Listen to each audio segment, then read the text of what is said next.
Hi everyone, welcome to exam hunter. So दोस्तों, आज हम लोग देखने वाले हैं जो 70 बीपीएससी का मेंस होने वाला है ना, लगभग 30-35 दिन बच गए हैं। तो 30 दिन में हमें क्या करना है, 30 दिन में हमें क्या करना है, और मैं अपने एक्सपीरियंस से बता रहा हूँ, ठीक है ना। सबसे पहली बात क्या है दोस्तों कि ये जो 30 दिन है ना, आपके जीवन के सबसे महत्वपूर्ण टाइम है, बहुत ही क्रूशियल टाइम है, ठीक है। अगर इसको सही यूटिलाइज नहीं किए तो आपका लगभग 2 साल बर्बाद हो जाएगा। कारण बताते हैं। एक तो अब इतने दिन से क्या पढ़े हो क्या नहीं पढ़े हो वो अलग चीज़ है, लेकिन अभी जो 1 महीना होगा, 1 महीना बचा हुआ है, उसमें कम से कम आपको 10 से 12 घंटे आपको देने पड़ेंगे अपने प्रिपरेशन के लिए, जो मेंस लिख रहे हैं, ठीक है। अगर गड़बड़ हुआ तो 2 साल बर्बाद हो जाएगा, क्योंकि एक बीपीएससी का नोटिफिकेशन आने से लेकर फाइनल रिजल्ट तक, उसके बाद योगदान तक आपको लगभग 1.5-2 साल का साइकिल कंप्लीट होता है। तो वो थोड़ा भी आप ढिलाई किए तो 2 साल बर्बाद हो जाएगा, टाइम बर्बाद होगा, पैसे बर्बाद होंगे, ठीक है ना। तो जी जान लगा देना है, 10 घंटे 12 घंटे पढ़िए, क्योंकि 1 महीना ही पढ़ना है, उसके बाद जो मन है वो करना है, ठीक है।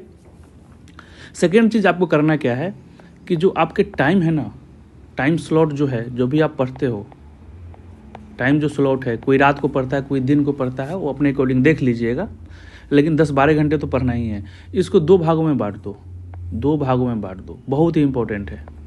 पहला क्या है कि राइटिंग, पहला क्या है राइटिंग। अगर नहीं लिखे हो, जो लिखा है ठीक है, जो नहीं लिखा है लिखना स्टार्ट कर दीजिए। एक चीज़ और कि हम लोग पर डे स्टैट्स का प्रैक्टिस करवा रहे हैं, उसके अलावा कुछ बुकलेट भी दिए हैं टेलीग्राम के चैनल पर। टेलीग्राम का नाम होगा बीपीएससी एग्ज़ाम हंटर, ठीक है ना। इस वीडियो के जो डिस्क्रिप्शन होगा उसमें उसका लिंक होगा, ज्वाइन कर लीजिएगा। उसमें और सारे मॉडल आंसर्स भी अब आने वाले हैं, ठीक है।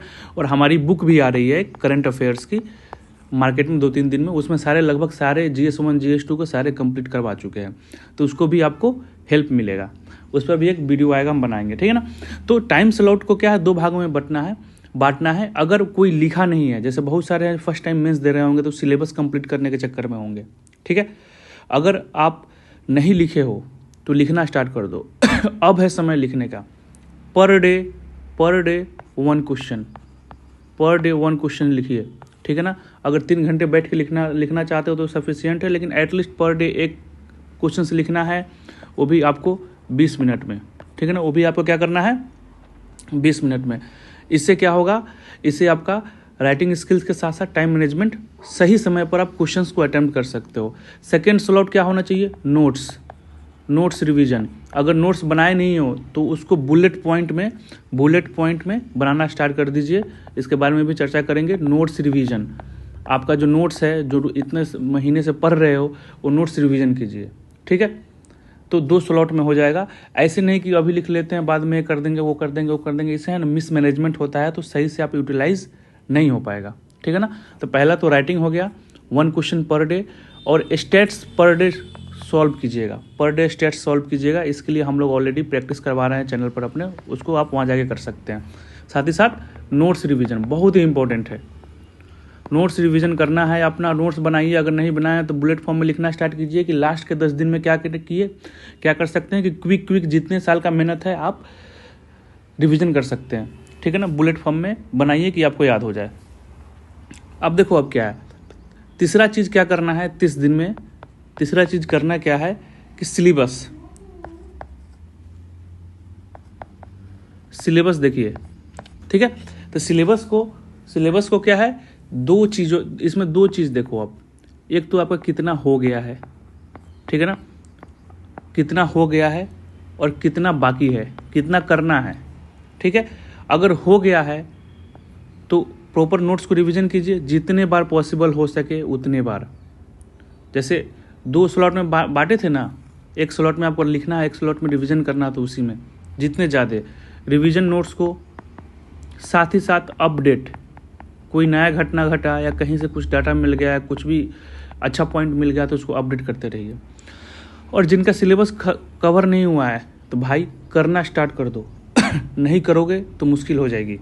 कब करोगे फिर, एटलीस्ट आपका 10 अप्रैल तक पूरे सिलेबस कवर हो जाना चाहिए, 10 अप्रैल तक हो जाना चाहिए। नहीं हो रहा है तो मतलब क्या है कि आपकी पढ़ाई में कमी है, कहीं ना कहीं आप लैग कर रहे हो। ठीक है, अगर जिनका सिलेबस कंप्लीट हो गया, नोट्स नहीं बनाया है, अभी भी क्या करो कि जब रिवीजन करो तो बुलेट पॉइंट में लिखना स्टार्ट कर दो, बुलेट पॉइंट में लिखना स्टार्ट कर दो, नो नीड टू एक्सप्लेन, ताकि ये लास्ट में एग्जाम के समय में आप प्रॉपर तरीके से रिवीजन कर लो। एग्जाम वाले दिन आप 500-600 पेज रिवीजन नहीं कर सकते हो एक साथ। ठीक है, तो करना है। जिनका नहीं हुआ है सिलेबस वो कंप्लीट करना स्टार्ट कर दीजिए, समय नहीं है, तैयारी में फिर गड़बड़ चल रही है। ठीक है, उसके बाद करना क्या है कि writing at least 1 question a day. 1 question को कम से कम एक दिन में करना है। अगर पहले से आप लिख रहे हैं तो कोई दिक्कत नहीं है, जो नहीं लिख रहे हैं, जिनको दिक्कत है, भाई पर डे 1-2 क्वेश्चन 3 क्वेश्चन करना स्टार्ट कर दो, लेकिन कम से कम एक तो करना ही है। ठीक है, इससे क्या होगा आपको, इससे क्या होगा, और 1 क्वेश्चन के साथ साथ एक स्टैट्स का क्वेश्चन करना है, बहुत ही इंपॉर्टेंट है। ठीक है, स्टैट्स अगर गलत हुआ तो हाई चांस है आप बाहर हो जाओगे। तो इसमें करना क्या है कि लास्ट टाइम में आपका राइटिंग स्किल्स इंप्रूव होगा और टाइम मैनेजमेंट, 3 घंटे में पेपर कंप्लीट होगा कि नहीं होगा। ठीक है, सब चीज़ पढ़ लिए हो, राइटिंग स्किल्स ख़राब है, टाइम मैनेजमेंट इशू नहीं है, तो पढ़ने का फ़ायदा नहीं है। 3 आवर्स में सारे क्वेश्चंस कंप्लीट होगा। कैसे होगा, जब आप बहुत लिखिएगा तभी होगा। ठीक है, तो ये चीज़ हो गया। अब आइए, जो सबसे नेग्लेक्टेड पार्ट होता है जो हमारा, 2 चीज़ है, हम लोग ऐसे को नेग्लेक्ट करके चलते हैं। मतलब जितना आप जस्टिस GS 1 में और GS 2 में कर रहे हैं उतना समय हम ऐसे में देते नहीं हैं। ठीक है, यही गलती है। ठीक है, तो टाइम दीजिए इसमें टाइम दीजिए ऐसे में, खासकर इसमें जो बिहार वाला जो है उसको ध्यान से लिखिए। ऐसे का भी नोट्स होता है, ऐसे का भी कंटेंट होता है, इसमें केस स्टडीज, स्टोरीज, ये सब ऐड कीजिए, ऐसे पर भी काम करना स्टार्ट कीजिए। ऐसे नहीं कि GS 1 GS 2 पर ही काम लगे हुए हैं। आपको 2 क्रूशियल फैक्टर देखो। अब GS 1 थोड़ा सा आसान होता है क्योंकि एक में हिस्ट्री पूछा जाता है जो जनरली रट के जाना होता है। ठीक है, IR वाला सेक्शन होता है और सेकेंड होता है स्टैट्स। ठीक है ना, स्टैट्स भी आसान होता है, जितना ज़्यादा प्रैक्टिस करोगे उतना ज़्यादा बेनिफिट होगा। तो GS 1 आसान होता है as compare to GS 2 and GS essay। ठीक है ना, तो ज़्यादा से ज़्यादा आपको फोकस किस पर करना है, GS 2 और essay पर। GS 2 पर तो खास करके नंबर ही नहीं उठता है, तो essay को करना स्टार्ट कीजिए। नहीं किए हैं तो अभी भी करना स्टार्ट कीजिए। ऐसे नहीं कि कोई भी टॉपिक्स उठाते हैं और मन से जो भी मन है उसे लिख देते हैं essay में। हमको अरे 8-9 ही पेज तो भरना है, कुछ लिख देंगे, ऐसे नहीं। प्रॉपर स्ट्रेटजी होना चाहिए essay का, तभी आप अच्छे नंबर लाइएगा। 170 प्लस 180 प्लस नंबर लाइएगा, अदरवाइज आप 140 130 के राउंड में लटक जाओगे। ठीक है, और सबसे गलती जो लड़के करते हैं ना, वो क्या है, ऑप्शनल को लेकर।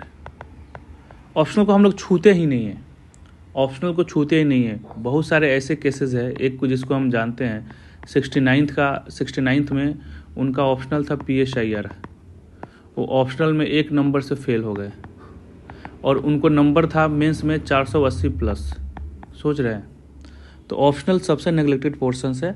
जरूरी नहीं है कि इस बार PSIR हार्ड आया है तो अगली बार दूसरा सब्जेक्ट आसान आएगा। हो सकता है अगली बार हिस्ट्री हार्ड आ जाए, ज्योग्राफी हार्ड आ जाए। ठीक है, तो इसमें फेल होने का चांसेस रहता है। जो फेल हो जाओगे तो जितने साल का मेहनत GS 1 GS 2 ऐसे पर की हो, क्या फ़ायदा। तो इसके लिए क्या करना है, पर डे या 3 days इन अ वीक। ठीक है ना, सप्ताह में 3 दिन। ठीक है, या पर डे अपने हिसाब से समय निकाल लीजिए। ठीक है ना, और ये अभी समय कम दीजिए, बाद में ज़्यादा देते रहिएगा। ठीक है ना, जब रिवीजन करने आएगा। इसमें करना क्या है कि 1 से 2 घंटे ही देने हैं, पूरा समय थोड़ी मांगा जा रहा है, 1 से 2 घंटे ही देने हैं, क्योंकि जब पास ही नहीं होगा तो बाकी चेक ही नहीं होगा। अब इसमें 2 चीज़ करना है, एक तो 68 और 69 का PYQ उठाओ और उसको देख लो। ठीक है, इसके PYQ ऑलरेडी ग्रुप में डाल दिया गया है। दूसरा क्या करना है कि 2 चीज़ होता है, जैसे बेसिक्स बुक्स है उसको देख लो। ठीक है ना, जैसे हिस्ट्री के लिए सब लुसेंट भी देख लेते हैं, पॉलिटिकल साइंस के लिए जनरली सब लक्ष्मीकांत वगैरह आप देख लेते हैं। ठीक है ना, तो ये सब कुछ हर सब्जेक्ट का बेसिक्स बुक्स होता है। साथ ही साथ नेट JRF का जो प्रीवियस ईयर क्वेश्चन है जो पूछा गया है रिस्पेक्टिव जो भी सब्जेक्ट है उसको उठा कर उसका प्रैक्टिस करना स्टार्ट कर दीजिए, ठीक है, उसका प्रैक्टिस करना स्टार्ट कीजिए, इससे होगा, ठीक है। तो ऑप्शनल वेरी इंपॉर्टेंट है, इसको अगर नहीं पढ़े हो तो पढ़ना स्टार्ट कर दो नहीं तो ये डिजास्टर हो जाएगा आपके लिए। अब देखिए सबसे इम्पोर्टेंट है 7वां पर डे 1 और 2 क्वेश्चन ऑफ स्टैट्स DI, ठीक है ना। इसका क्वेश्चन पर डे कीजिए। कारण बता रहे हैं, 2 टाइप के इंसान होते हैं, जिनका वीक होता है, जो कमज़ोर होते हैं मैथ्स में तो वो तो पर डे करते हैं, जो स्ट्रॉन्ग है जिनका, खासकर इंजीनियर लोग, ठीक है ना, तो वो लोग हल्के में लेते हैं। लेना नहीं है, वहाँ पैनिक सिचुएशंस होगा, 2 क्वेश्चंस भी गलत हो गए ना 6 क्वेश्चंस में से, तो मान लो कि आपके 10 12 14 नंबर ऐसे ही गए और आपके पता नहीं कहाँ भागोगे आपके रैंक में, या सिलेक्शन से भी बाहर हो सकते हो, ठीक है। अब इसमें क्या करना है ऑलरेडी हम बता चुके हैं, PYQ जितना ज़्यादा उतना लगा दो, 2 बार 3 बार 4 बार लगा दो, ठीक है। उसके अलावा क्या है, हम लोग पर डे क्वेश्चंस दे रहे हैं टेलीग्राम पर, उसको करो। साथ ही साथ एक लक्ष्मी झा है, लक्ष्मी झा बोल रहा हूँ, LK झा है और SK सेठ है। SK सेठ की बुक अच्छी होती है, मार्केट में मिल जाएगा, उसको देख लीजिए, ठीक है। तो पर डे क्वेश्चन कीजिए। लास्ट बोलेंगे कि क्या करना है 30 दिन में, give more focus, more time to GS2 and SA, क्योंकि अगर आपका स्टेट्स सही है ना तो आप आराम से 160 प्लस स्कोर कर लोगे GS1 में, अगर सही है तो, ठीक है। लेकिन मुसीबत आती है GS2 में और SA में। अब GS2 को करना कैसे है, इस पर एक अलग वीडियो बना चुके हैं डिटेल में, उसको आप देख लीजिएगा, यहाँ नहीं बताएंगे, लेकिन आपको ज़्यादा से ज़्यादा समय यहाँ पर देना है, ठीक है। और एक सबसे इंपॉर्टेंट फैक्टर जो बताने जा रहा हूँ, जो डिस्टर्बेंस होता है, 1 महीने के लिए सबसे दूर रहना है, 1 महीने के लिए दूर रहना। 1 महीने के बाद जो भी हंगामा मचाना है मचाओ। एक तो फ्रेंड सर्कल, पढ़ रहे हैं, अरे चल चाय पी के आते हैं, चाय पीने गए, वहाँ पर बातचीत करते करते 2 घंटा 3 घंटा निकल गया। तो जो भी फ्रेंड सर्कल है, हम नहीं बोल रहे हैं कि ख़राब है या अच्छा है या जरूरी भी होता है, लेकिन इसको 1 महीने के लिए है ना दूर रहिए। बोलिए कि 1 महीना कर लेते हैं ना, उसके बाद पढ़ेंगे, क्योंकि 2 साल 3 साल बर्बाद हो जाएगा, एज बर्बाद हो जाएगा, पैसे बर्बाद होंगे, समझ रहे हैं ना। कंपटीशन और तगड़े हो जाएंगे, वैकेंसी इतना आएगा कि नहीं आएगा, ठीक है ना। उसके बाद एक आता है सोशल मीडिया ठीक है ना। जैसे इसमें एक आता है मोबाइल और अदर। तो जनरली हम लोग क्या होता था कि लाइब्रेरी में अगर बैठ के पढ़ रहे हो तो 1 घंटा पढ़ाई किए या 1.5 घंटा पढ़ाई किए, मन थक गया तो सोचते हैं कि थोड़ा यूट्यूब देख लेते हैं या कोई रील्स देख लेते हैं, और 2 मिनट 5 मिनट के चक्कर में रील्स वो कब 1 घंटा 2 घंटा हो जाता है पता ही नहीं लगता है। तो इसको कम्प्लीटली बाइकआउट करना है आपको, 1 महीने के लिए बस इसको बाइकआउट कर दीजिए, ठीक है। उसके अलावा अदर डिस्टर्बेंस समझ रहे हो, आपके लाइफ में क्या क्या डिस्टर्बेंस है उसको टैकल करना है, उसको इस सब तीनों को ख़त्म कीजिए 1 महीना, और जो बताया गया उस पर ध्यान दीजिए, रिजल्ट हो जाएगा, ठीक है। तो उम्मीद करते हैं तैयारी अच्छी चल रही होगी। All the best for your future. Thank you so much.